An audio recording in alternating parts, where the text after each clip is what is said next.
What is going on, everybody? Welcome back to the next episode of Mic'd Up with Max Webster. I'm your host. Today we welcome on the first content creator who doesn't talk about the New York Giants, someone I'm excited to have on this channel and get to know a little bit more. My guy, Philly 500. How you doing, man? I'm doing great, my man. How are you? And I want to thank you for having me on. I think you have such an interesting premise on this channel, so I'm glad to be here, honored to be here. Thank you. Absolutely. I appreciate you coming, man. Yeah, it's been a crazy time in my life. Got out of work not too long ago, so just winding down, looking forward to this episode and getting to know a little bit more about Philly 500. I've seen you on Chris the Entertainer's channel. I've seen the videos going back and forth between you and Cop Pizzle there. Yeah, right. My friend Pizzle. So I'm just looking forward to getting to know you and talk a little bit about football. I guess we can start about your content, where people can find you, the type of things you cover. Obviously, name like Philly 500, you cover Philadelphia Eagles, especially with your hat in the background there.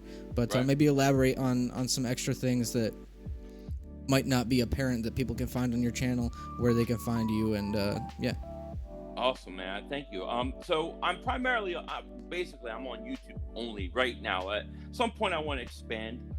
Name of the channel is Philly 500, and I would say 90 to 95% of the stuff I do is Eagles. I do Sixers and Sixer streams. We'll cover the other sports in Philly too, but most of the time, it's just Philly sports. Now, if you're like a channel member and stuff, I do some conspiracy theory videos for them and that kind of thing. I'm a huge conspiracy theorist, so that's pretty much what it is. What types of conspiracies are we talking about here? Like the 9/11 plan by the government type conspiracies, or like sports conspiracies, JFK, or 9/11s, all of them. All of them. Now, I don't believe in all of them, right? But I find them. I get deep into it. So yeah, I mean, even if conspiracies aren't something you believe in, I think it's always interesting to spend some time just understanding and looking into them a little bit more, to like, that's kind of weird how those things line up. Even if it's not true, kind of some crazy things to think about there. So yeah, conspiracies are interesting even if you don't believe them. Why don't you go ahead and tell us where you're originally from, if you live there now, where you're living at, some things like that. So I was born in Philly. At a young age, I moved to South Jersey, which is just basically the suburbs of Philly. I lived there for many years. I also spent time in Maryland. My parents for a while went back and forth from Jersey to Maryland and back to Jersey. So I was between Maryland and Jersey for a little bit. And then in high school, I was in high school in New Jersey. I was at a high school called Washington Township. Started getting in trouble there. So my parents put me in a Catholic school. So I went to another school called Gloucester Catholic. And I was there for about a year. And I was just getting into the wrong crowd. I wasn't like doing a lot of bad things for the most part, but the people I was around were in a lot of trouble.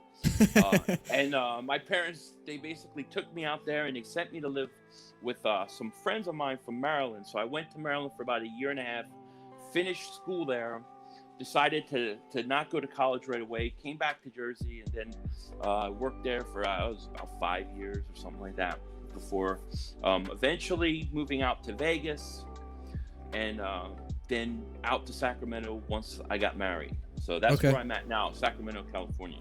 Oh, nice. So you're kind of like me a little bit. I spent 6 years active duty Air Force. So, I mean, for BMT, I went to San Antonio, Texas. For tech school, I followed on to Wichita Falls, Texas.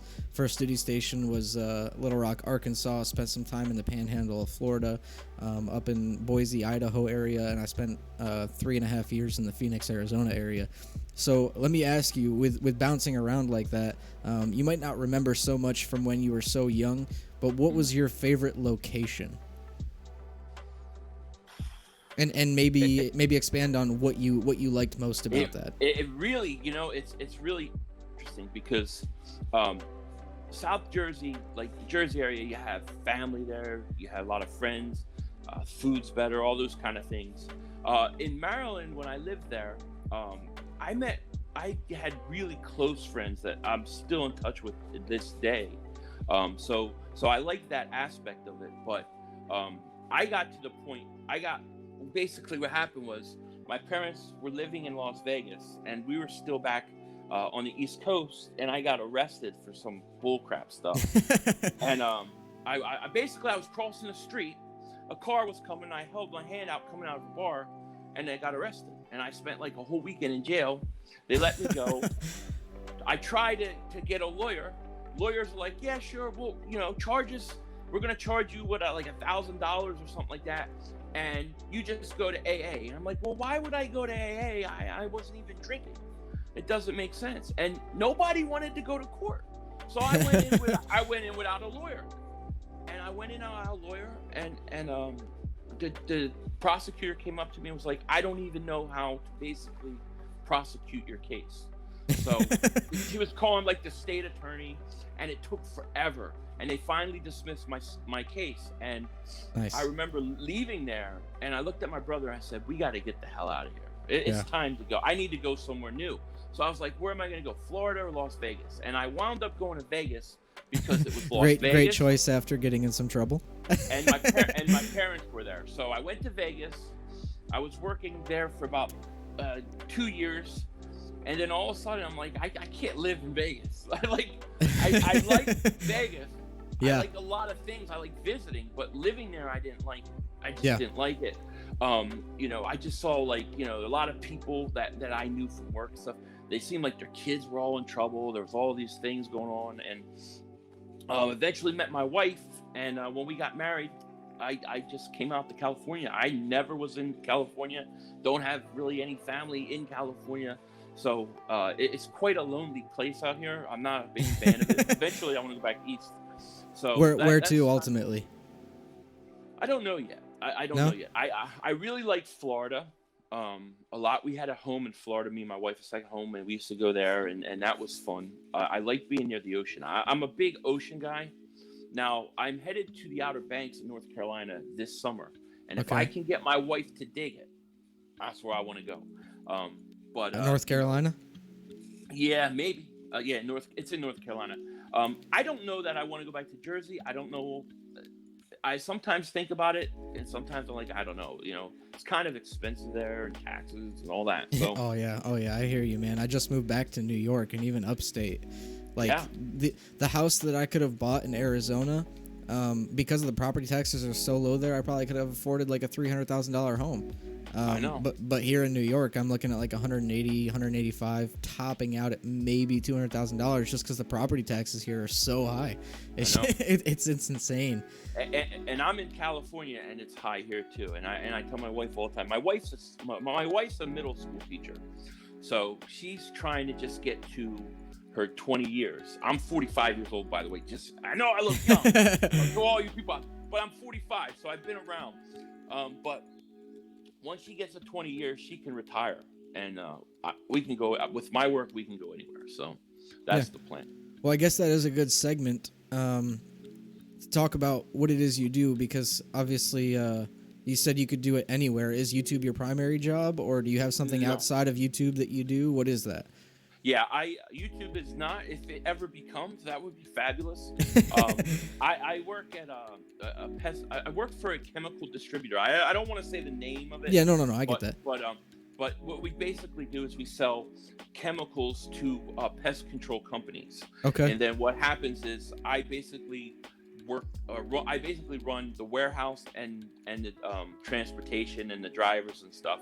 I don't have to drive anymore. I've kind of gotten out of that part. I used to be a driver for UPS. I used to drive a tractor trailer. I've done all sorts of things. Now I kind of just get to manage. The only way I need to ever drive is if people call out. Okay. So that's what I do, basically. So saying you could do it from anywhere, like, can you just like open a laptop and do your work from there and just have access to a phone? Is that like? Well, no. They're everywhere. Like they're everywhere. I could transfer. It may take a while, but I could eventually transfer. So that's cool. Yeah. So you said it would be great if YouTube could. Is that your ultimate goal? You want to try to make YouTube a primary job, or do you kind of want to keep it a hobby? Because I feel like sometimes when you just take a passion, right, and you make it something you have to do versus something you want to do, sometimes it's not as enjoyable. So is YouTube something you aspire to try to make a full-time job for yourself? I really have just been thinking about this recently because when I first started YouTube, I didn't even know you could make any money off of YouTube. I just looked at YouTube as a place where I'm out away from everybody else in the world, all my Right, friends, and I need to vent. And YouTube is my psychiatrist, and I'm gonna right. vent and bitch about the Eagles. And then basically, I didn't think anybody would listen. And for like first 6 months, nobody did. But ever since then, they have, and now it's become a good part-time job. So Right. yeah, if I would say if it could happen, I would take that job in a second. Is it something I actively am forcing or trying? Not necessarily. Right, right, Um, right. but I think with me, it was really a hobby, and I think I've gotten to the point where I kind of have to think of it a little different, you Right. know. But yeah, I would love to, but I don't put a lot of thought into it. It's probably the best thing. Well, I'm sure you got some close friends that maybe are able to do that you could probably reach out to and get some pointers from, if that's something you're seriously interested in, especially during if you decide to move to North Carolina or something during that transition period in your life. Yeah. Being able to have at least some stable income could definitely be key. I'm finding that out right now. Yeah. But Yeah. yeah, so let me ask you a little bit more too. Why did you become a content creator in the first place? You said you wanted to come complain about your team, but I mean, was that really it? You just wanted to have a venting place to let out your steam from maybe Yeah. That was it. That was it. I wanted to vent, and I wanted to say my thoughts on my team. I didn't think content creator. I don't think of myself as a reporter or a media Right. guy. I am simply a Eagles fan who is an opinion. I'm an opinionist. Right. Something happens, I give you my opinion. It could be right, it could be wrong, but it's mine. That's kind of how I look at it. And I didn't really know what to expect. I didn't even know there were other really YouTube creators. The only guy that I really ever saw beforehand was EDP. That was the only Okay. guy that I've ever seen before I started. I didn't know there was this whole world. And when I got into YouTube, there was still that whole TTC thing. Remember the trash talking circle? Did you get into that? No, I wasn't into that. I didn't want anything to do with it. But I was like, there was not a lot of people who were just doing what we're doing now, which seems to be bigger. And so I think I got in at the right time. I think that was key for me. Yeah, I mean, definitely timing is important in anything in life, right? But yeah, I mean, just like stocks, I feel like YouTube and all social medias definitely go through their ups and their downs, and you got to jump in right at the down before it hits that peak, or maybe you're not going to get where you want to go unless, like you said, you are just using it as something to do for fun or a hobby. And like you said, you didn't even know you could make money with YouTube when you started. Yeah. But just a general thought on the Eagles this season. Okay. What is your like position as far as where the organization's at and your expectations for the team? Well, I think that the Eagles are trying to rebuild.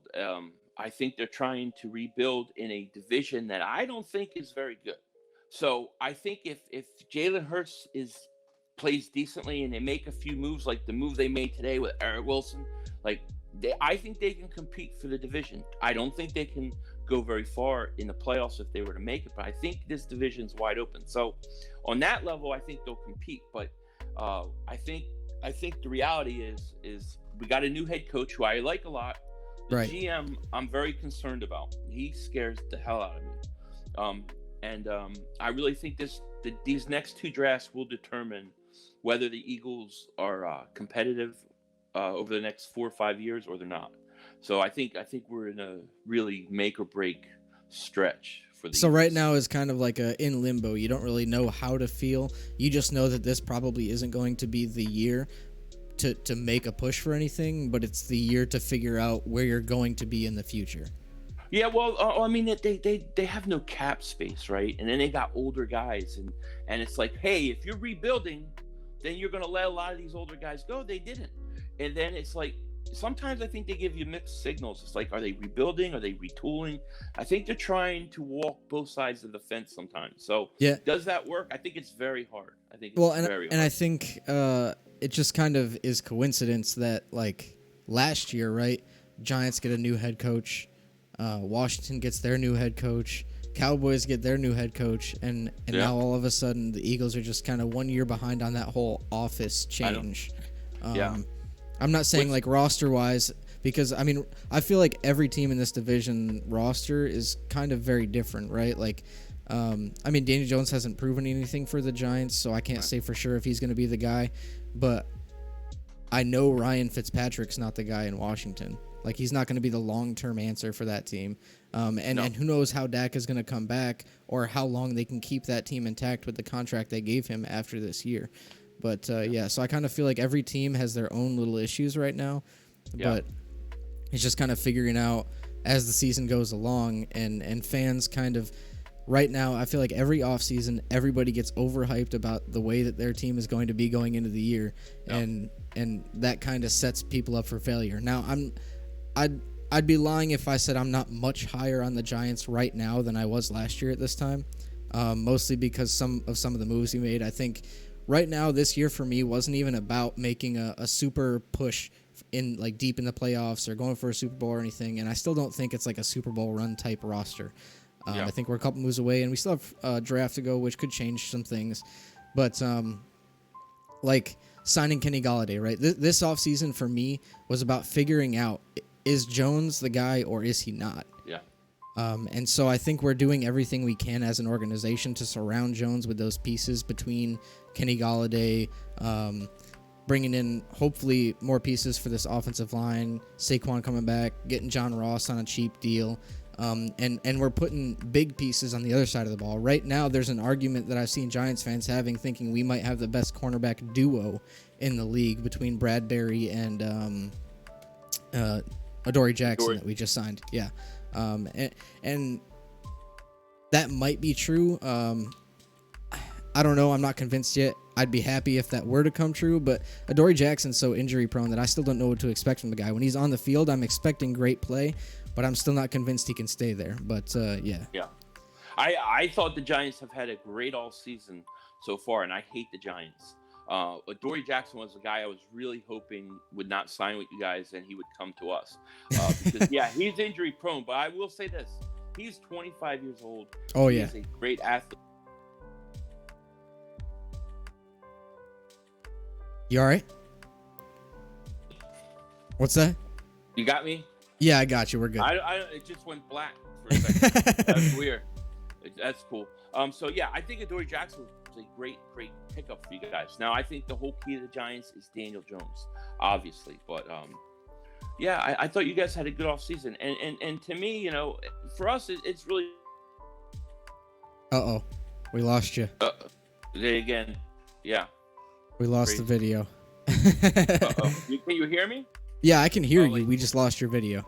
There you are. We're good. You go. It went black, and then it blacked out my cam, so that's weird. We got you again, though. Anyways, you're kind of in the same thought as me, deciding if this is the Daniel Jones type year. But let me ask you, becoming an Eagles fan, I know you said you were from Philly. You kind of bounced around. Did you ever play any sports, football, baseball, basketball, anything? And if so, what sports or what positions? If you want to elaborate on that, maybe give us a story from when you were playing sports. I played. I played a lot of sports. The first thing I ever did was I was on a swim team. I used to be a swimmer, so I swim team for like 8 or 9 years when I was young. Did you shave your entire body there? The arms, the legs, all that? Go crazy with that? No, and I would never wear those little weenie bathing suits. I thought that was so weird. So I always had the long bathing suit, which probably hurt my time. But I mean, you know, you're talking from like 5 to like 11 or 12. Yeah. Played a little bit of baseball, first base. That was always my position. Played basketball up until high school. Played in junior high. After once we got to high school, I wasn't good enough to play. But I did play football. I played a lot of football from flag to I played all over, linebacker, tight end, all sorts of places. So that was always my favorite sport. growing up. You said yeah, linebacker and tight end is what you played? Yeah, most of the time, yeah. Did you prefer the offensive or the defensive side of the ball? I had more fun on the defensive side of the ball, but I had really big hands, so I caught everything, and so you weren't Evan Engram against the Eagles, is what you're saying? No, I was not Evan Engram. No, but so I played football. Obviously not good enough to go to college or anything like that, but it was fun. I always, that was the sport for me. That was always my sport. Right. So what do you have any like games in particular from when you were playing that like stick out, like really close game, or like you got the last second game-winning touchdown, or as a linebacker you stopped the last game-winning play that the opponent could have had, or maybe it was like really muddy and you just had fun rolling around in the mud? No, I had some decent catches like late in the game or something. Never like game winners or anything like that, but keeping drives alive, things like that. What I always remember about football was always the camp, like because we used to do 2-a-days back then, and I just always remember this one guy every day he would throw up. Every day he would throw up, and back then it was like throw up and you just go back out, So I used to hate 2-a-days.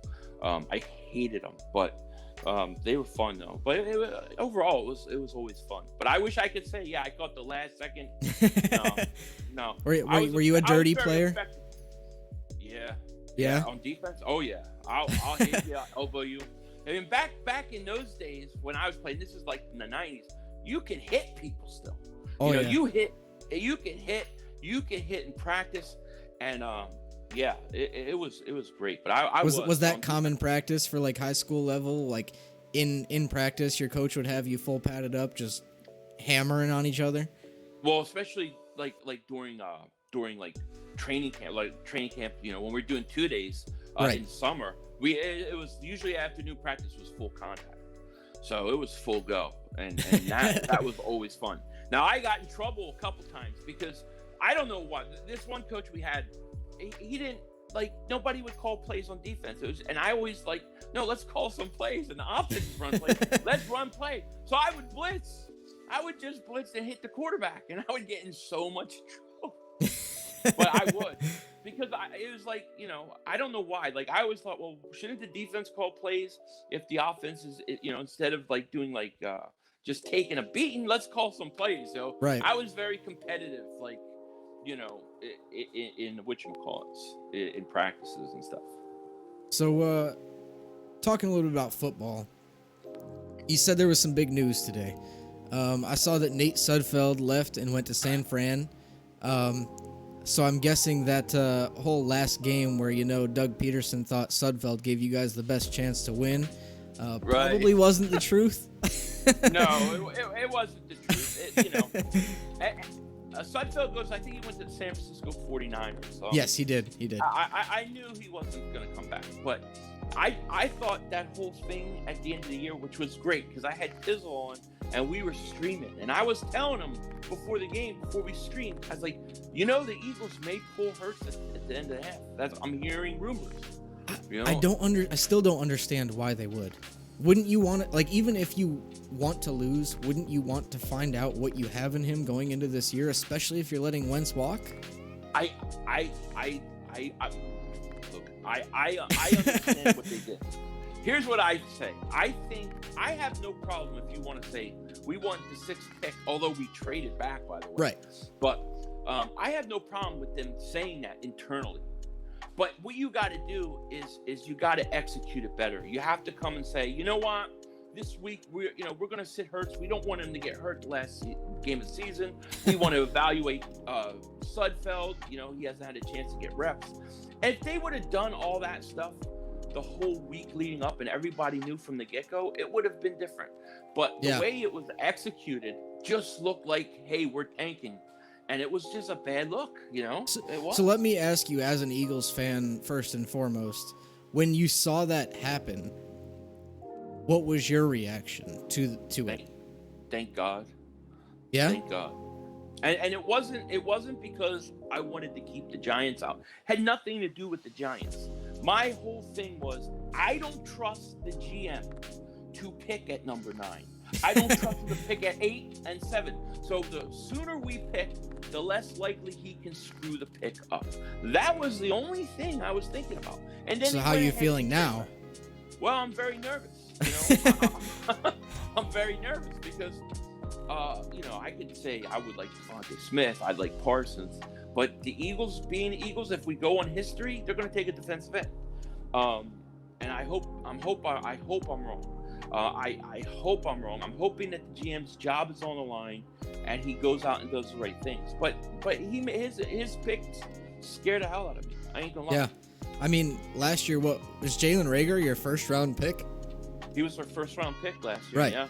Over Jefferson. Right, and are you guys, like, as Eagles fans, are you happy with your wide receiving core? No, well, no. I mean, it's hard to be happy or content or think everything's solved. Now, I think Reagor deserves more than 1 year because he's just a rookie. He was hurt. That happens. Yeah. I really like Quez Watkins, who they drafted, but there's no number one guy on this team. I like Travis Fulgham. I like all these guys, but there's no guy that is the number one. If they would have drafted Jefferson, well, you might have it, you know? So, yeah, I mean, we missed on it. What's so aggravating, I think, to a lot of Eagle fans last year was that there are reports that their scouting department said, take Justin Jefferson and Jeremy Chin in the first, second round. That's who they wanted, and it got vetoed by a GM who did his own thing. So let me ask you, now that Doug Peterson is gone, do you wish that Howie would have been gone with him? Did you want to just start from scratch? I would have. I had no problem if they would have kept Doug Peterson another year. I wouldn't have complained. I mean, the guy won you a Super Bowl 3 years ago, right. And this was the first time he was in the playoffs. I would have preferred Howie Roseman go. And if they didn't want to get rid of him, just take the job of him being the head guy in player evaluation away. That's what I wanted. That's what I hoped. Didn't happen, and I'm hoping for the best now, you know. So with that being said, now that you guys moved from 6 down to 12, you do pick right after the Cowboys and the Giants. I know. Who are you hoping to get at 12 right now? Devontae Smith. That's my number one. That's your number one target. So if he's on the board, that's who you want? Yeah, and I say that assuming that Kyle Pitts and Chase are gone. Yeah, Kyle Pitts is I think he's the most talented player in this draft. So if the Bengals don't take Chase, I think Miami will. Yeah, or Detroit even. Yeah, or Detroit. They need it. Because, I mean, Galladay's now on the Giants. They lost their wide receiver. They let Marvin Jones go, so they're down 2 wide receivers now. Oh. I think that's a very viable option. A lot of people have been saying Micah Parsons, but I don't know. I'm still not convinced Micah. Like, I tend to think at the beginning of the offseason, right, when all those first mock drafts come out, I tend to think those are more accurate than the ones that are closer to the draft, in my opinion. So after everything came out and Micah Parsons fell on everybody's lists a little bit, I'm still not convinced he even goes top 15. Well, that's even better for me because I would love nothing better to see him fall and somehow JOK, Jeremiah Owusu-Koramoah, I think that's how he says it, him fall even further because that's the guy I really like. Yeah? That's the linebacker. Oh, I'm in love with that guy. I seen a lot of people sending JOK to the Raiders. Yeah, I see Raiders. I see Washington. So really, yeah, I think Washington probably goes best offensive lineman at their pick. So.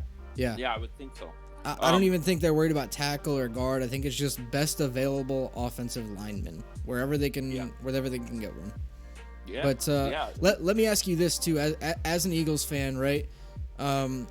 You said you look at the NFC East and you don't see many teams that are great right now. But also as an Eagles fan, I'm sure you're probably tempering expectations this year with so much change happening in your building. Yeah. Jalen Hurts not quite being proven, and still not knowing what's going to happen in the draft, not trusting your GM, right? So what team in the NFC East do you look at right now and think they probably have the best shot at winning the division this year? I would have to say Dallas, just because of the quarterback situation. Now, Dak's going to have to be healthy. You know, you're coming back from an injury like that. Sometimes it takes a whole year. I think the Giants have had the best offseason. And then I think Washington is a quarterback away from being scary. That's Yeah. kind of how I see it.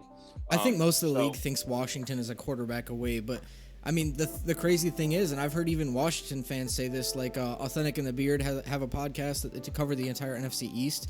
The Beard is a Washington fan, and even he's like, quarterbacks don't just grow on trees. It's not like just go out and get a quarterback and you're all of a sudden great. Like, yeah, you have to get the right guy. And Yeah. you look at people Yeah. like Russell Wilson and Tom Brady who weren't even looked at as those great guys, and they come into the league and they just start lighting it up. So yeah, just saying they're just a quarterback away to me doesn't make me fear Washington. You know what I mean? yeah, yeah. You shouldn't fear. I don't think anybody should fear Washington. No doubt about it. But I mean, I think. See, the thing with Dallas is I really hate their defense. I think that they're going to lose games 44-41 a lot of times. So that I would probably give them the slight nod only because of the quarterback. Now, I think the Giants, I think you guys have done the best on both sides of the ball this all season. Yeah, And that's my take this year. Is we might not come out the best team in the division this year, but I do think as an organization right now as it stands, we're the best overall well-rounded team in the division, right? Dallas has clear holes on their defense. Washington has a huge hole in their offense as quarterback. Everything's changing for Philly. So I think the Giants have the most well-rounded team when it comes to this NFC East division. Yeah, I can see that. Yeah, and to me, for us, I just think I like Jalen Hurts. I like what I've seen from him, but I haven't seen enough to give him the keys to the franchise. So. Right. We're gonna find out what he's about, and if he's good, I think you all gotta watch out for Philly in the NFC. You think this year could be worrisome? Well, I think in winning the division, and like I said, I don't think that's a big. That's a hot take. Yeah, because everybody I've been hearing, and I know you're probably biased because you're an Eagles fan, but everybody, NFC East fans or not, have pretty much been counting the Eagles out this season. Oh yeah, I know, and I love it. We love it. Like, that's the best. But here's the thing, you think about it. Like, if the Eagles stay relatively healthy, you get Lane Johnson back, you get Brandon Brooks back, you have Jason Kelsey. All of a sudden, that offensive line is decent again.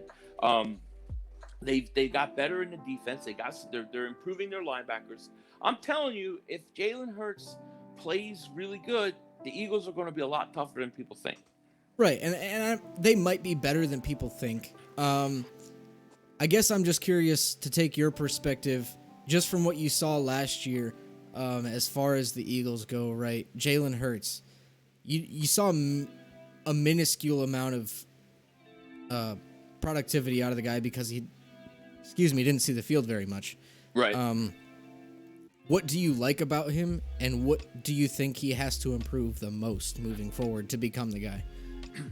My favorite thing about Jalen Hurts is I think he's very poised. He looks like he's cool under pressure. He doesn't look like he gets rattled. That's what I really like about him more than anything. I think just look. I always look at a rookie quarterback as the first year is your starting point. It's not how you should be judged. It's your starting point, and then it's how you progress. He's a hard worker. From everything I've seen this offseason, he's working his butt off. So I think he's probably going to have to become, get better in the passing game, reading defenses, those things. But they come with playing, and I would say that for pretty much any rookie quarterback. I think his arm is good enough. I think he can throw the deep ball. I think he can make all the throws.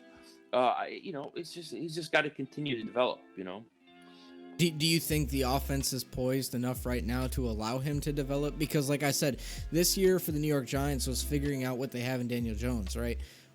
The Giants, even fans, were like, we need that number one wide receiver, right?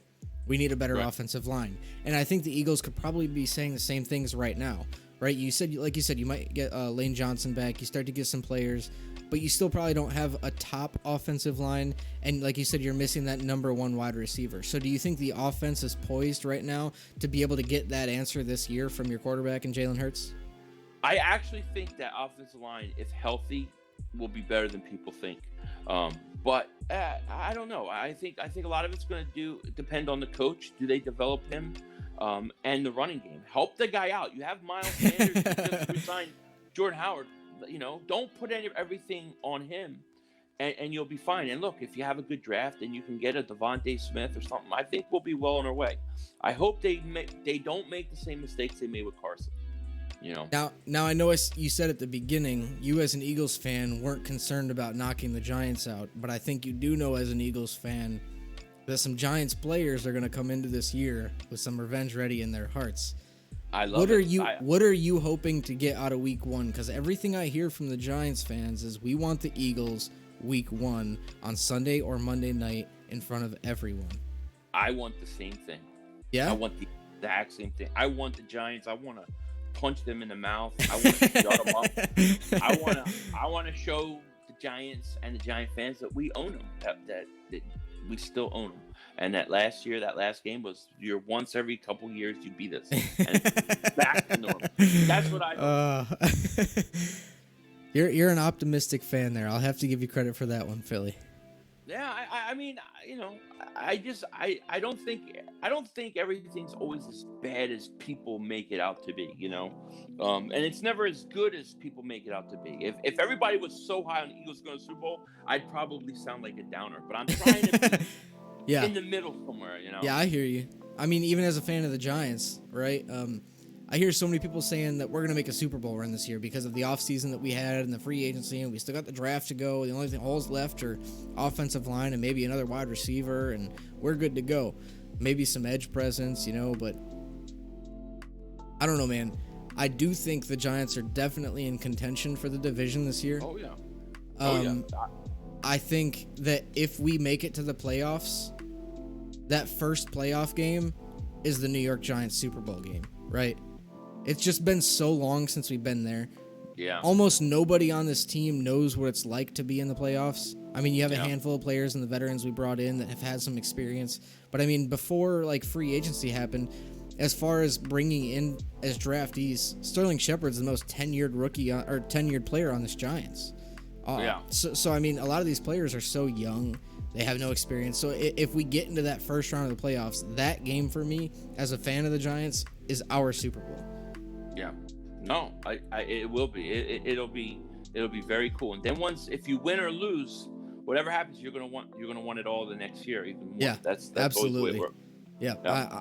I'm just excited to see this team hopefully at least be decent again. If they can live up 75% of the expectation of the fan base this year, I would call that a successful season. Right now, like you said, the big question mark for us, much like the Washington football team, is the quarterback. Yeah. Now, we have more probably hope in Daniel Jones than they do in Ryan Fitzpatrick being the guy. But I just don't know that the offense has quite been there. But I guess we can kind of head back more into learning about Philly 500. Okay. You said right now you live in Sacramento, and it's kind of lonely. Give me some things that you do like about living there. What are some benefits? Some of the things you thoroughly enjoy about not necessarily California, but the Sacramento area. Is there many or any at all? Nothing. No. No. Not even the weather. Everybody I talk to from Cali. I hate the weather. I hate it because back in the East Coast, you get a fall, you get a winter, you get a spring, you get a summer. You like the cold. I like the change. I like when things change. I miss snow. My kids have been out here a long time. I think they've seen snow one time, you know, and it's like when my wife goes, well, you could go to the mountains for snow, but I don't want to go to the mountains. Right. You know, I like the change of seasons. Now, when I used to live on the East Coast, of course, you get tired of the winter. You get tired of the snow. Yep. But when you go away, and you know, it's just, you know, it's 104 degrees in the summer here. It doesn't get really cool till like November. And then that's great. I love that weather. I love the heat. I hate it. I was in Arizona, like the Phoenix area forever. Like 3.5 years. My wife was like you. She hated it. But man, let me tell you, the daytime during the summers, they get a bit toasty and it's kind of difficult to be outside. But when that sun goes down in the summers, talk about some pool parties. That is the perfect weather. 95 degrees, the sun is down, everybody's having a great time, you're swimming in the pool, and you could do that for 6 months out of the year. Yeah. I would, if I'm going to be honest about here, and I just thought, one thing I will say about the area that is good is that you are only 2 hours from Lake Tahoe. You are 2 hours from the shore, you know, from like to like San Francisco or the beach. So on that level, it's cool. And if you go down to the beach, you know, it's beautiful. However, the water's too cold. You can't go in it. Oh, the Pacific is freezing, man. It's too cold. When I was in Arizona, my wife's got family in the San Diego area, so we went to San Diego. We checked out SeaWorld, spent some time with them, but we also drove up to Oceanside Beach, and that's where we went to the Pacific Ocean, was Oceanside, and man, that water was like 60 degrees in July. I was like, what? I know. Yeah, I know. You almost can't get in without a wetsuit unless you want to freeze to death. Yeah. It's cold. It's beautiful looking. You know, you're on mountains, you're overseeing. But like for practical, I'd rather be in Florida or the Atlantic where it's 80-degree water in the summer, because I can go crabbing, I can go fishing, I can go in the water, I can go jet skiing. It's too cold. So let me get your preference on this, right? Would you rather it be hot outside and have a nice cold pool to jump into, or would you rather it be cold outside and get in a nice hot tub in your backyard? I'd rather it be cold outside and get in a nice warm hot tub in the backyard. Why is that? Is that just your northeastern upbringing kicking in a little bit, or? I don't know. I see going from cold and then being comforted with warmth as a comfort thing. Being hot and then jumping in the pool and being cool for a little bit, and then I don't know. I like cold. Like I need to sleep. Like let me tell you, when I used to live like in Jersey, like my dad would get so mad at me because he would come in my room and you could literally see your breath, because I'd have in the middle of the winter, I'd have the windows open. I would get it as cold as possible, and that's how I sleep the best. That's how my wife is, man. Air conditioning is the greatest invention ever. I don't understand it, because we were in Arizona, right? And I'm sure, as you know, being in Vegas, I mean, in the summers, I would see temperatures north of 120 degrees sometimes. So you're talking AC is the greatest invention ever. I was hating it at the time because my electric bills are $600 per month. But anyway, that's kind of the reason that my wife hated Arizona. Not only that, but because some of the insects, right? I could show you some pictures, but I don't know how well my wife would or my camera would focus on that right now. Well, you got big insects there.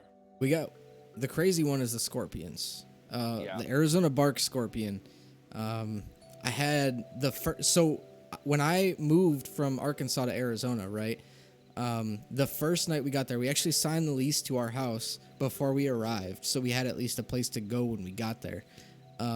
So we get there the first night, and we pull in the garage. We had to walk through like this laundry room to get into the house, and we walk in the house and there's lights on, and someone's like in the kitchen, and I'm like, the heck? Like, I already took over this lease. What's going on?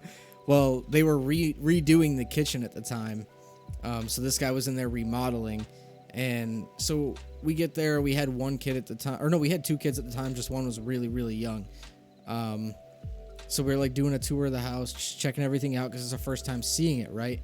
Mind you, when we were on the road getting there, I don't know if you've experienced this in Vegas or not, but we were about 30 minutes out from the house on the highway. It's nighttime. We were driving all day, and all of a sudden, a sandstorm comes out of nowhere, and we can't even see 6 feet in front of our cars. I've never seen it that bad, no. Yeah, we're on the highway going 60 miles an hour. All of a sudden, it's clear nighttime to sandstorm, and we can't, like, I couldn't see my wife's rear bumper. So anyway, we get to the house. We're doing our tour. We're walking around. We open up the master shower, just kind of check inside, and there's this, like, 4-inch scorpion from pincher to tail sitting on the wall of the shower. Oh my god, I'd been gone. I had never seen, like, I mean, you go to the pet store, and you see the black scorpions, right? These are the brown scorpions. They almost have like an exoskeleton, like a see-through type thing, and they actually kind of glow in the dark a little bit when you shine a black light on them. Yeah. But I go to Walmart and I'm like, how do I even take care of this thing? Like, I've never dealt with a scorpion before, you know what I mean? So I go to Walmart, which is like 3 minutes away. My wife's just sitting outside of our shower staring at the scorpion on the wall. And I go to Walmart and I get 2 cans of this ant and bee killer. I go back to the house and I empty both cans on this thing, and it's still moving around. I'm like, how the heck do you kill these things? I ended up having to take like a boot, and it's like a stomp and turn type of thing. You have to legitimately squish them. It's like cockroaches. They don't die. And my wife's number one fear the whole time we were there was that one of us was going to get stung by a scorpion. We ended up having our third kid there in Arizona in 2019.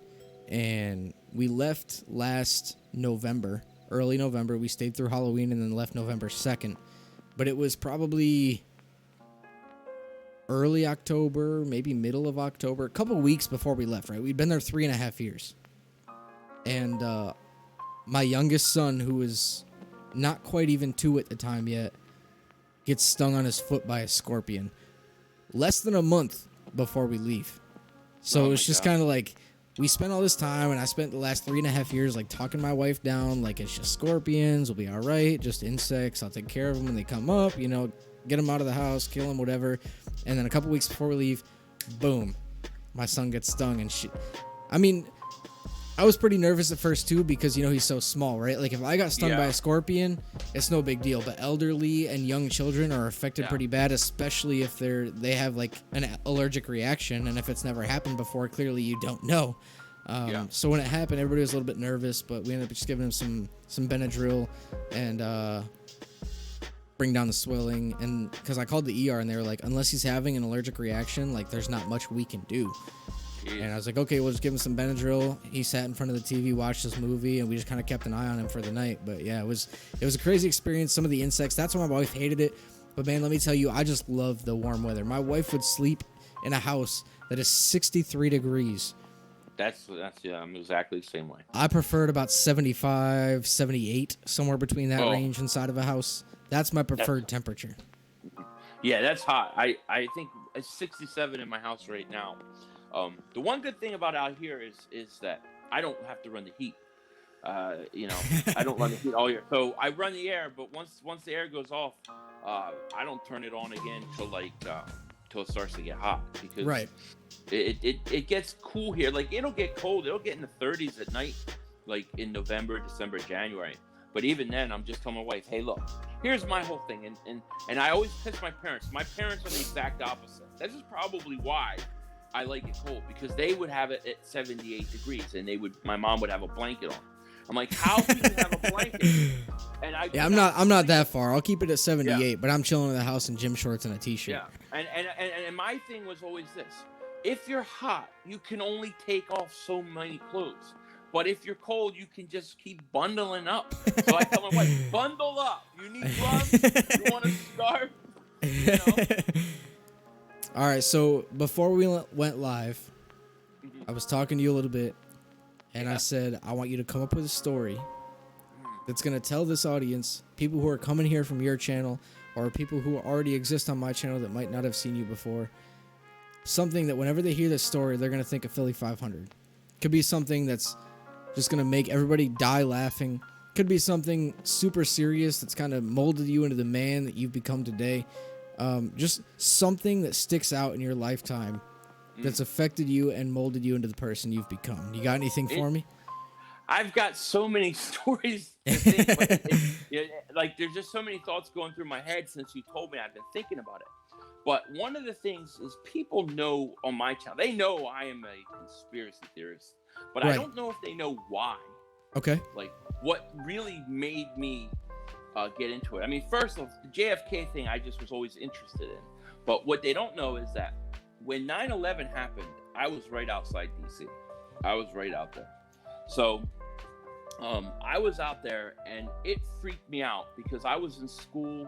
They sent us home. You could see this big gunship helicopter. I drove down, tried to drive down to DC, but they had army and tanks all sitting at every exit. It was a crazy day. But what was weird and what really made me think something was up was that ever since I was a little kid, I used to have these recurring dreams where planes would crash into a building. Oh, wow. Or I would only post the 9/11 tech? Oh, like just planes crashing into buildings. Sometimes I'd be in the building watching it come. Sometimes I'd be watching. And it used to freak me out. And then 9/11 happened. I've never had that dream again. Never had it again. And I always felt like something is weird, something is off with this whole thing. And that really got me into conspiracies. That's where it stems from. Because I don't know where those dreams were coming from, but they were real. And then when you watch what happened on 9/11 was a spitting image of those dreams. So I think people now they know where why and how I kind of got into conspiracies. That's pretty crazy, man. Excuse me. This might make you feel a little bit old, but kind of relating to 9/11 there. I was in first grade at the time, 6 years old. Oh, wow. I was born, my birthday is 9/11, 1995. Is it really? So here I am in first grade. Wow. In Binghamton, New York, in my elementary school. And all of a sudden, we're just sitting here in class in the middle of the morning. And the school just goes in lockdown. I mean, mind you, we're currently 3.5 hours away from New York City. Yeah. It's not like we're right outside New York City. But 6 years old, this is my 6th birthday. I'm supposed to have a great day. You know, 6 years old, when you're young, you're always hyped about your birthday. As you get older, it's kind of like, meh. And then as you get even older, it's like, man, another year? You know what I mean? Like, you start to realize that the clock is ticking. But 6 years old, I'm hype about my birthday. All of a sudden, the school goes in lockdown. First grade, we have no idea what's happening. First grade, they go ahead and put it on the television. 6 years old, everybody in this classroom, we're just sitting here watching on television what is happening. And I don't think half of the people in the classroom, maybe all of them, myself included, understood what was happening. We just knew that something was happening. Yeah. I get home from school, and I walk into the house. Everybody's sitting in front of the TV crying, and I was like, it's my 6th birthday. Why is everybody upset? Like, here I spend all day just not understanding why everybody is sad on my birthday.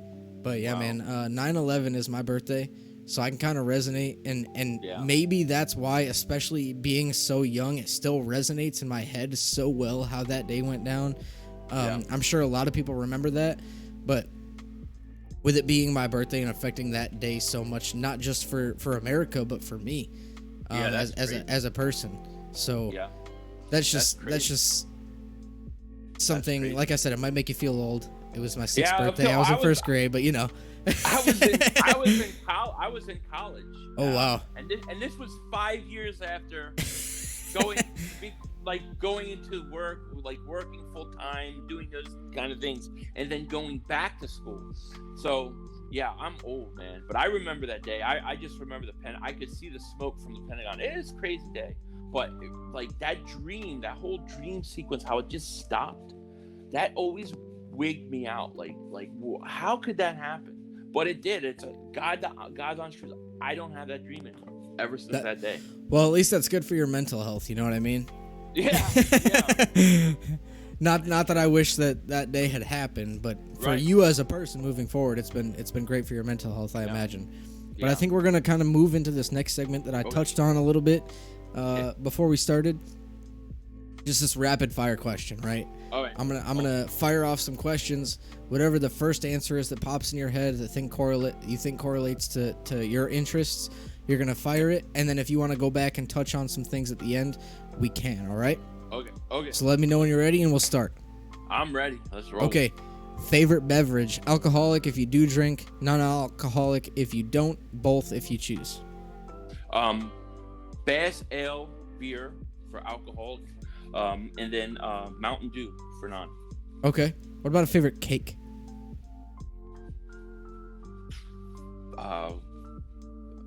Vanilla. Vanilla cake? Vanilla. All right. Yeah. Favorite subject when you were in school? Could be high school, college, elementary, anything. What is History. it? History? All right. Besides your wallet and your phone, what's a must-have on your person at all times? Man, that's tough. I'll have to come back to this. I have to come back to this one. Okay. Favorite movie? Raiders of the Lost Ark. Okay. If you could go anywhere in the world right now, take your wife and your kids to a dream vacation, where would it be? Back to 1985. Location, Here. where? Italy. Okay. All right. What about name a job you'd be really bad at? Working in a zoo. Okay. What's your biggest fear? Snakes. Favorite board or card game? Risk. Favorite musical artist? Alice in Chains.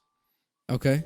What about we'll come back to the what was it? Besides your wallet and your phone, what's a must-have item on your person at all times? You got anything for me? Well, there's there's two answers to that, but Okay. right now I would say my AirPods. Okay. And go ahead and let us know if you got one, what's your hidden talent?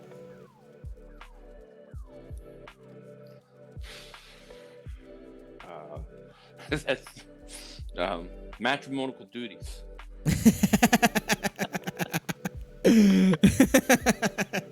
Well, I was gonna ask you to show us your hidden talent after you said it, Right. but after second thought, we'll hold off on that one. First thing I think of. All right, you said you kind of wanted to expand a little bit on your wallet and your phone options. So what was it? I would have said if I was not living in California, that answer would have been a firearm. Okay. Yeah, I fully agree with that one. I have a 6-hour P320 9mm. I love 6 hours. I'd grab my wallet and show you my carry permit right now, but it's kind of on the other side of the room. But I yeah, have man. half my guns I can't even bring into this state. So I guess so.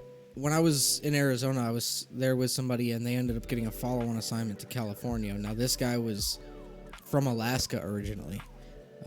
Probably like the biggest firearms fan I've ever met in my life. He was in school for learning how to blacksmith and make his own, and he built his own, and he was producing his own rounds. So I guess that's one thing the military is really good for, because being on a federal installation, those state laws don't really apply so much. But yeah. I think we'll go ahead. Go ahead. No. I was just gonna say I have stuff in Vegas with family and stuff that I'm not legally allowed to even bring in here. Yeah, I hear you. But I think we'll go ahead and we'll wrap this up before the audience gets bored of hearing my voice. I want to thank you for joining me. It's been a blast. Thanks for being the first non-New York Giants content creator. I did start with that community because the community kind of knows me a little bit, but the direction of this podcast has to go somewhere else. Otherwise, I'm going to run out of episodes to do. Right. So I want to thank you for joining me on the podcast, and I'll go ahead and give you a couple minutes to talk about some things that might be coming up on your channel that you have, and any final thoughts you might have. Let me thank you for having me. It's an honor to come on. Like I said, checking out your channel. I think it's unique. I like what you're doing. So it's an honor to be the first non-New York Giant guy on here. So that's awesome. I appreciate it, and I know that a lot of my viewers who will be watching this are going to love this. So thank you so much. Good. I'm and glad. as far as my channel, we continue, man. We got the run up to the draft. The Sixers are going to get ready for the playoffs, and I got some mock drafts coming. I got some Philly React videos where I react to certain players that are going to be in the draft, and we're just going to keep doing our thing, man. All right, man. I appreciate you joining me. Shout out to all you guys watching. I hope you enjoyed this episode. This has been Philly 500, getting to know him a little bit more. For you people who are coming from his channel, thanks for joining me. I hope you enjoyed what you saw. This is kind of the direction of this podcast. I bring all types of content creators on to talk about themselves. The direction of this, like I said, is all types of content creators. I want people coming from Giants content. I want people coming from Philly, Dallas, Washington, all the NFL, video games, Twitch, any type of content creator. They could do vlogs, doesn't matter. If they want to come on my channel, give their audience somewhere to come to learn more about themselves and their stories as they were growing up. That's what it's all about. So I hope you all enjoyed, and until next time, peace.